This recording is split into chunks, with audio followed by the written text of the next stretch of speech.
حضرت صلی اللہ علیہ وسلم نے فرمایا، درختوں میں سے ایک درخت ایسا ہے کہ اس کے پتے نہیں جھڑتے، اور مسلمان کی بھی یہی مثال ہے۔ بتلاؤ وہ کون سا درخت ہے؟ یہ سن کر لوگوں کے خیالات جنگل کے درختوں میں چلے گئے۔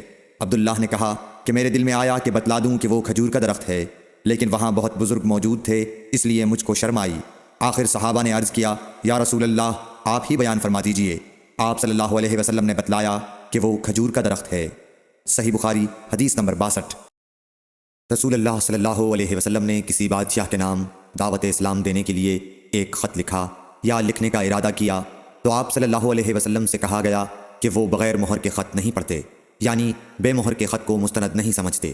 تب آپ صلی اللہ علیہ وسلم نے چاندی کی انگوٹھی بنوائی جس میں محمد الرسول اللہ کندہ تھا۔ صحیح بخاری حدیث نمبر 65۔ رسول اللہ صلی اللہ علیہ وسلم نے فرمایا، جس شخص کے ساتھ اللہ تعالیٰ بھلائی کا ارادہ کرے اسے دین کی سمجھ عنایت فرما دیتا ہے، اور میں تو محض تقسیم کرنے والا ہوں، دینے والا تو اللہ ہی ہے، اور یہ امت ہمیشہ اللہ کے حکم پر قائم رہے گی، اور جو شخص ان کی مخالفت کرے گا انہیں نقصان نہیں پہنچا سکے گا، یہاں تک کہ اللہ کا حکم قیامت آ جائے اور یہ عالم فنا ہو جائے۔ صحیح بخاری حدیث نمبر 71۔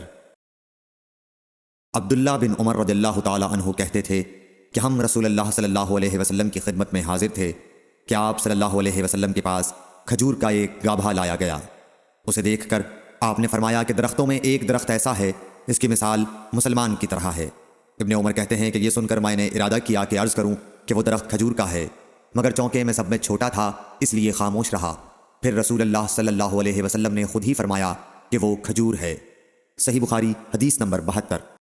رسول اللہ صلی اللہ علیہ وسلم کا ارشاد ہے کہ حسد صرف دو باتوں میں جائز ہے، ایک تو اس شخص کے بارے میں جسے اللہ نے دولت دی ہو اور وہ اس دولت کو راہ حق میں خرچ کرنے پر بھی قدرت رکھتا ہو، اور ایک اس شخص کے بارے میں جسے اللہ نے حکمت کی دولت سے نوازا ہو اور وہ اس کے ذریعے سے فیصلہ کرتا ہو اور لوگوں کو اس حکمت کی تعلیم دیتا ہو۔